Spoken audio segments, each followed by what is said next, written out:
Hello viewer, today we are going to discuss the slope and deflection method to solve the various numerical. Okay, so what are the various steps involved while solving the numerical that we have to discuss the first. So very first step is we have to calculate the degree of kinematic indeterminacy.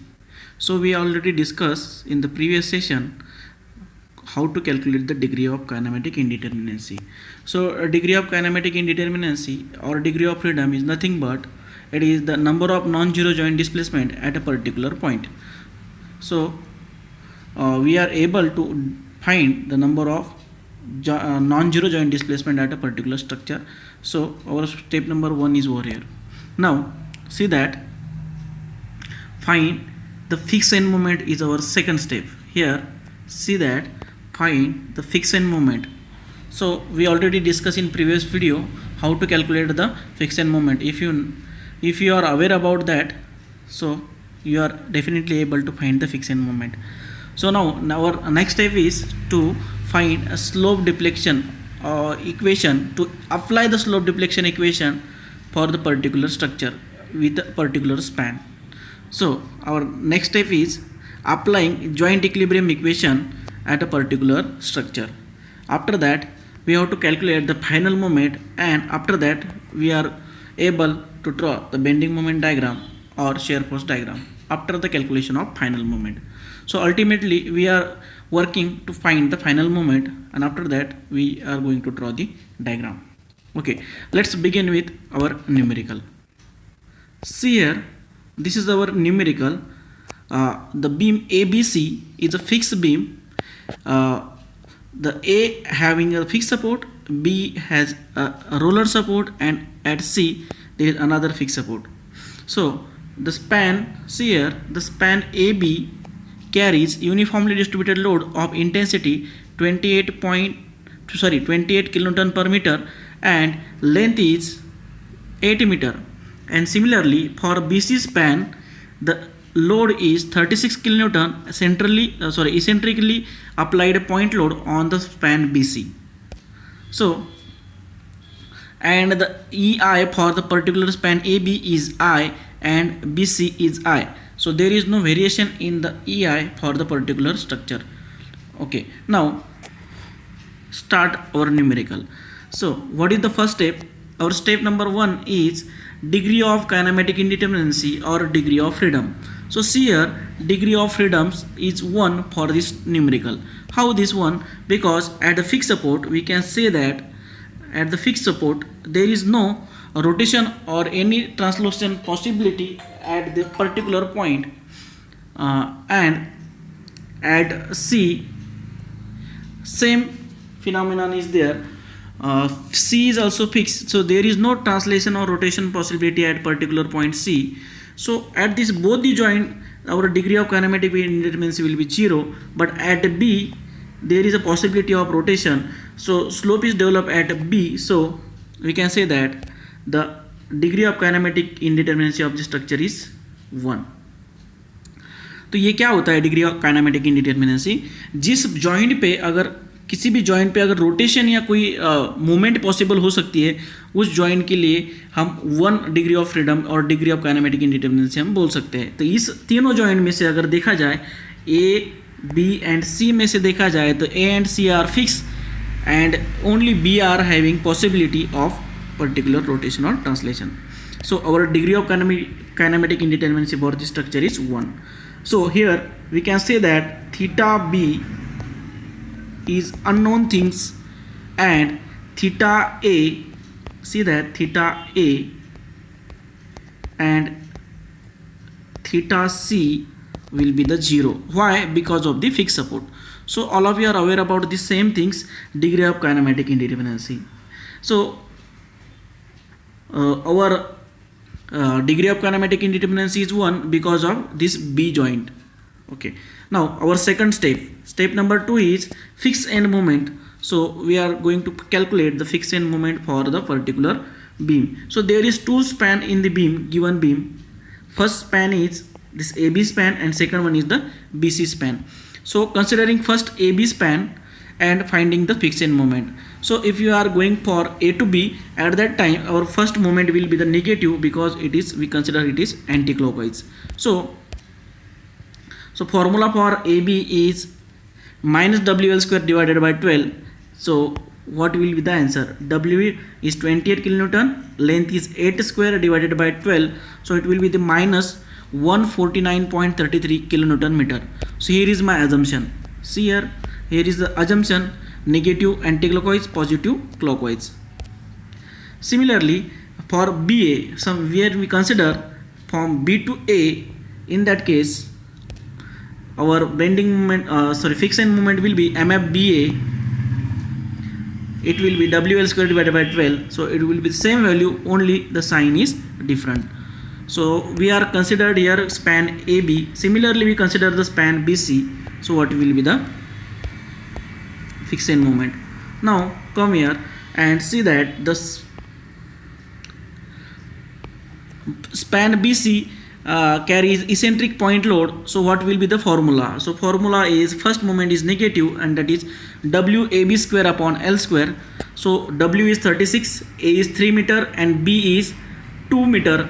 We already know the things, that 2 square it is 4, and the divided by length is total 5 meter, so 5 square, so it will be the minus 17.28 kilonewton meter.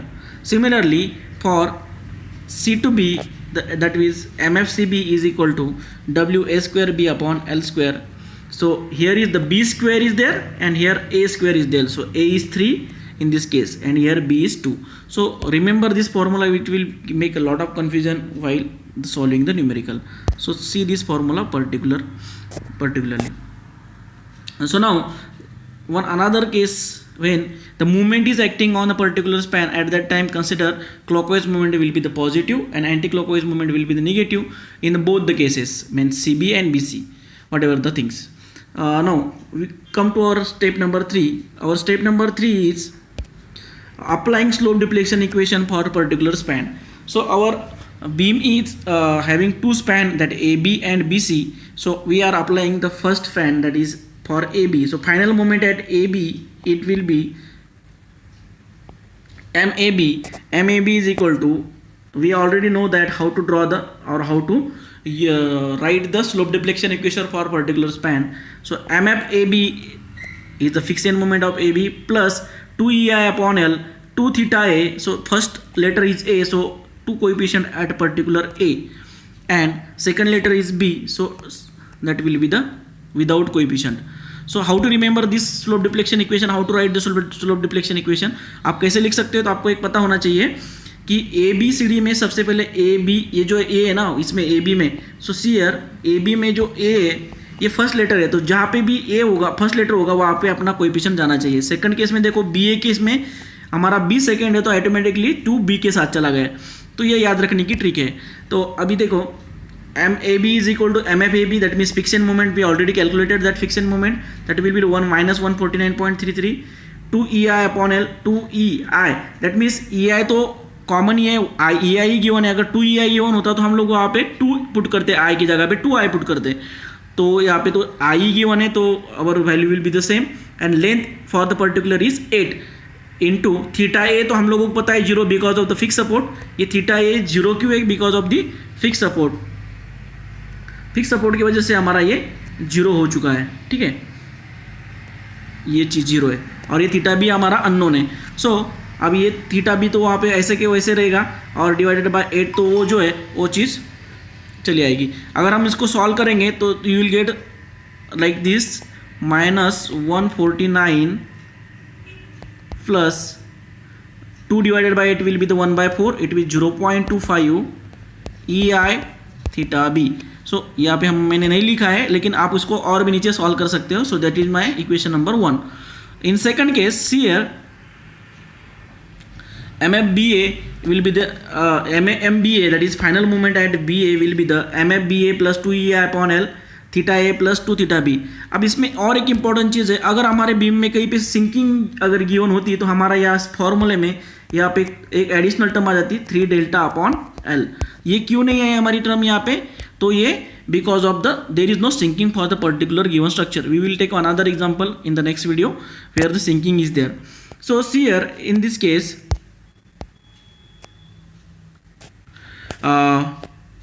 MBA we are getting MBA in this case. That will be the 149 is the MFBA value. Here is the MFBA value. Then another case here, see here the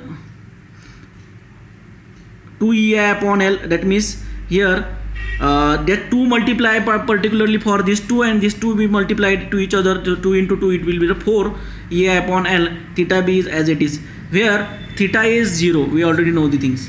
Now come to the next span. We consider the span BC.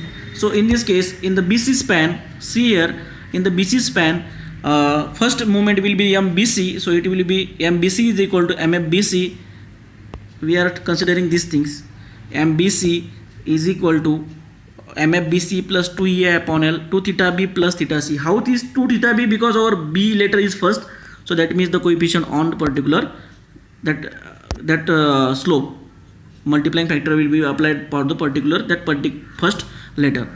So इसमें भी देखो आप, पहला letter अपना B था तो हमारा 2B के साथ आया है.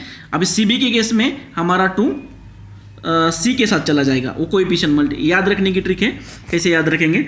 अब BC के लिए क्या होगा, MFBC plus 4EI upon L into theta B. अब यहाँ पे हम लोग डायरेक्टली वैल्यू पुट कर सकते हैं. हमारी MFBC की वैल्यू कितनी है, MFBC की वैल्यू हमारी हम लोगों ने ऑलरेडी ऊपर निकाली है. देखो यहाँ पे MFBC it will be -17.28. We can put the value and directly solve the numerical और get the simplified value. But I am not getting done here. We will do it later. Okay. Now these are my 4 equation: MCB, MBC, then MAB and MBA. 1, 2, 3, 4 equation. That equation is prepared by using the slope deflection equation. Okay. Now very important step is here: applying equilibrium condition at a joint where degree of freedom is present. So it is very important statement. जहाँ पे degree of freedom present है वहाँ पे ही हम सिर्फ equilibrium equation apply करने वाले हैं. अब हमारे केस में देखो, हमारी अगर बीम देखिए आप लोगों ने तो यहाँ पे आपको समझ में आएगा ओनली बी जॉइंट पे हमारा डिग्री ऑफ फ्रीडम प्रेजेंट है, तो हम बी जॉइंट के लिए ही इक्विलिब्रियम कंडीशन अप्लाई करेंगे. अब इक्विलिब्रियम इक्वेशन क्या होता है आप लोगों को पता है, summation of movement at a particular point is equal to 0, summation of forces at particular point is equal to vertical and horizontal forces. वो आप लोगों को इक्विलिब्रियम इक्वेशन पता है. अब इस केस में देखो बी जॉइंट पे 2 मूवमेंट आ रही है, एक तो ये वाली है MBA वाली है और एक अनदर मूवमेंट यहाँ पे MBC वाली मूवमेंट है. ठीक है. अब यहाँ पे 2 मूवमेंट आ रही है तो हमारा इक्विलिब्रियम इक्वेशन क्या बनेगा B के लिए, तो MBA plus MBC is equal to 0. तो ये यहाँ पे हम क्या कर रहे हैं, वही इक्विलिब्रियम इक्वेशन यूज कर रहे हैं जहाँ पे addition of moment will be equal to 0 at particular B point. तो देखो हम लोगों ने क्या इक्वेशन बनाया, अभी कहाँ पे अप्लाई करना आप लोगों को समझ में आया. जिस पॉइंट पे डिग्री ऑफ फ्रीडम प्रेजेंट है उसी पॉइंट पे हम इक्विलिब्रियम इक्वेशन अप्लाई करेंगे. अगर आपके केस में अगर 2 पॉइंट ऐसे जहाँ पे डिग्री ऑफ फ्रीडम प्रेजेंट है या 3 पॉइंट ऐसे जहाँ पे आपका डिग्री ऑफ फ्रीडम प्रेजेंट है, आपको वही 3 ही पॉइंट पे या 2 ही पॉइंट पे आपको वो इक्विलिब्रियम इक्वेशन अप्लाई करना पड़ेगा. तो 1 बाय 1 अप्लाई करेंगे. हमारे इसमें एक ही पॉइंट है तो हम लोगों ने एक ही लिए अप्लाई कर दिया है, that will be the B point. And B point के लिए हमारा इक्विलिब्रियम इक्वेशन क्या बनेगा, MBA प्लस MBC. देखो ये आपने सपोज कंसिडर किया, ये बी पॉइंट है बीच में, तो ये यहाँ से इधर जाने वाली मूवमेंट क्या होगी, ये तो बी पॉइंट है, ये ए पॉइंट है, ये सी पॉइंट है, तो ये होगी BC मूवमेंट, सॉरी ये BA मूवमेंट एंड ये इधर की होगी BC मूवमेंट. तो ये दोनों के एडिशन हम लोगों ने क्या कंसिडर किया है, 0. सो BA का इक्वेशन कहाँ से मिलेगा आपको, तो हमको पता है BA का इक्वेशन हम लोगों ने यहाँ पे निकाला है, सी है equation number 2 and equation number 3. By using equation number 2 and 3 we can put the value in that particular case. तो BA का और BC का हम लोगों ने यहाँ पे वैल्यू पुट कर दिया है. So see here what will be getting if you solve this terms. देखो ये फर्स्ट वैल्यू जो दिख रही है आपको थीटा बी और ये चीज़, ये पूरी की पूरी वैल्यू है MBA की और ये इतना जो है ये MBC की वैल्यू है. अब ये दोनों वैल्यू मैंने उसके अंदर पूरे वैल्यू पुट कर दिए, लेंथ पुट कर दिया, EI का पुट कर दिया, only theta B is unknown. So if you solve this things, so you will get the theta b value. So I get here theta b value is, so how you will get the theta b when we combine these two terms. ये यहाँ पे भी theta B वाली term है, यहाँ पे भी theta B वाली टर्म्स है. 4/8 upon EI theta B plus 4/5 EI theta B, ये कर दिया तो ये 1.3 EI थीटा बी हो गया मेरा. उसके बाद ये 149 ये प्लस वैल्यू है और ये माइनस 17.28 माइनस वैल्यू है। अगर 149 से 17.28 माइनस कर दिया तो 132 बचेगा। अब ये प्लस होगा, आगे जाने के बाद ये माइनस बनेगा, सी ईयर ये माइनस बन गया और डिवाइडेड बाय ये डिवाइड कर दूंगा, इधर की टर्म क्रॉस मल्टीप्लाई कर दिया मैंने, ये 1.33 ई है 1.3 ई है, ये जो टर्म है इसको मैंने ट्रांसफर कर दिया इधर, तो ये होगा अपना -132 डिवाइडेड बाय 1.3 ई है। Okay, so what is our value of theta B will be the -101.57 upon E है। सो यहाँ पे हम लोगों को स्लोप की वैल्यू मिल गई एट बी पे। अब ये स्लोप को यूज करके हम फाइनल आंसर निकाल सकते हैं। सी ईयर अगर आप लोगों को अगर फाइनल मोमेंट इक्वेशन पता था, सी ईयर इक्वेशन नंबर 1 में देखिए 149 तो आप लोगों को पता है। ओके, 2 ई आई, ये ई आई भी कांस्टेंट टर्म है, लेंथ आपको पता है पहले भी स्पैन की लेंथ 8 मीटर है और थीटा भी ही अननोन था। इस केस में अगर आप देखेंगे अगर ये मेरा फाइनल मूवमेंट इक्वेशन था, इसके अंदर मुझे अगर थीटा भी मालूम होता तो मैं इमीडिएटली मेरी वैल्यू निकल जाती। इस केस में मेरे थीटा बी की वैल्यू पता नहीं थी, वही निकालने की कोशिश की है हम लोगों ने नीचे वाली स्टेप में। अभी इक्विलिब्रियम इक्वेशन अप्लाई करके हम लोगों ने थीटा बी निकाल दिया। अगर यहाँ पे मैं थीटा बी पुट कर दूँ तो मेरा एम ए बी मिल जाएगा। सिमिलरली हम बी ए के केस में थीटा बी पुट कर दूँ तो मेरे को बी ए मिल जाएगा। सिमिलरली बी सी और सी बी भी मिल जाएंगे। तो हम लोग क्या करेंगे, अभी फाइनल मोमेंट कैलकुलेशन के स्टेप आएंगे। ये this is our last calculation step, here we are getting our final moment. So now what we are doing here, we are calling the equation 1 2 3 4. अब यहाँ पे मैंने इक्वेशन 1 को कंसिडर किया है। Now considering equation 1, so here what will be equation number 1 will be the -149.33 plus 2.5 EI into theta B. अभी यहाँ पे मैंने थीटा बी की वैल्यू पुट कर दी है। थीटा बी की वैल्यू पुट करने के बाद what will be getting here, अब थीटा बी की वैल्यू पुट कर दी तो आपको मिल जाएगा यहाँ पे E I get cancel 0.25 into -101.57, इसको मल्टीप्लाई कर दिया प्लस ये माइनस चीज़ है -149, इसको ऐड कर दिया इसके अंदर, तो ये दोनों का मिला के होगा -174.72. This is my first moment. Similarly, when we use the second equation, in the second equation put the value of theta b, so you will get the 98.55.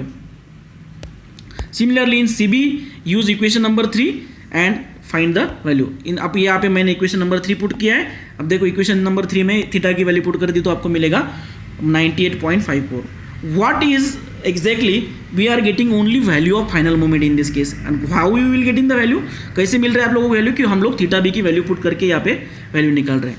वैसे सिमिलरली सीबी की केस में भी हम लोगों ने सीबी के fourth equation था हमारा सीबी की इक्वेशन में थीटा बी की वैल्यू पुट कर दी और हम लोगों ने सीबी की वैल्यू भी निकाल ली है। अब यहाँ पे एक क्रॉस चेक होता है कि how you will get the correct answer और you check whether your answer is correct और नॉट। आप लोग कैसे पता चलेंगे आप लोगों की आप लोगों ने निकाले हुए आंसर फाइनल करेक्ट है या नहीं है। तो ये चेक करने का सिंपल तरीका है, हम लोगों ने बी जॉइंट पे इक्विलिब्रियम इक्वेशन अप्लाई किया था। क्या था हमारा equilibrium equation, M B A plus M B C is equal to 0। मतलब एम बी ए और एम बी सी को अगर ऐड करेंगे तो उसका आंसर 0 होना चाहिए। अब देखेंगे यार करके यहाँ पे क्या है, ऐड करके देखेंगे 98.55 है, यहाँ पे -98.54 है। अगर दोनों को ऐड कर दिया जाए तो ये +98.5 है, ये -98.54 है, तो हमारा आंसर 0.001 आएगा। तो that means nearly equal to 0। So you will get the correct value, so your answer is correct. We can say that this is your cross check of your answer. So last stage is final bending moment diagram और free diagram. So how to draw the final bending moment diagram, it is one of the important task. मैं आप लोगों को आज एक simple trick बता देता हूँ कि आपकी कभी भी ये डायग्राम गलत नहीं बनेगी। अब एक्चुअली क्या करना है इस केस में, हम लोगों को एक जैसी बीम अपनी गिवन थी वैसी बीम ड्रॉ करेंगे। ठीक है, ये ऐसी बीम थी हमारी, यहाँ पे ए जॉइंट था, यहाँ पे बी, यहाँ पे सी जॉइंट था। तो हम लोग क्या करेंगे, एक सिंपल मैकेनिज्म डिसाइड करेंगे। First movement minus plus minus plus, ये फॉर्मूला दिमाग में रखो, नीचे प्लस माइनस प्लस माइनस, आपका कभी भी डायग्राम गलत नहीं होगी। अब ये क्या लिख दिया है मैंने, अब देखो अगर आपकी आंसर फर्स्ट आंसर माइनस आता है तो हम लोग क्या करेंगे इसको, सी हियर, अगर मेरा आंसर सपोज माइनस आता है तो मैं क्या करूंगा, ऊपर ड्रॉ करूंगा पहला आंसर। मेरी फर्स्ट मूवमेंट अगर माइनस आती है तो ऊपर जाएगा मेरा। अगर सपोज मेरी फर्स्ट मूवमेंट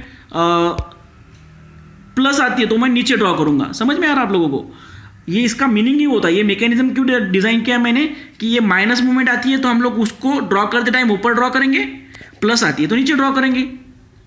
अब बी पॉइंट पे आएगी, अब ये पॉइंट पे तो मूवमेंट ए बी होगी, अब बी पॉइंट पे दो मूवमेंट है, अब बी ए के लिए ये बी ए के लिए इधर का पोर्शन कंसिडर करेंगे, बी सी के लिए इधर का पोर्शन कंसिडर करेंगे, ये वाला, ठीक है।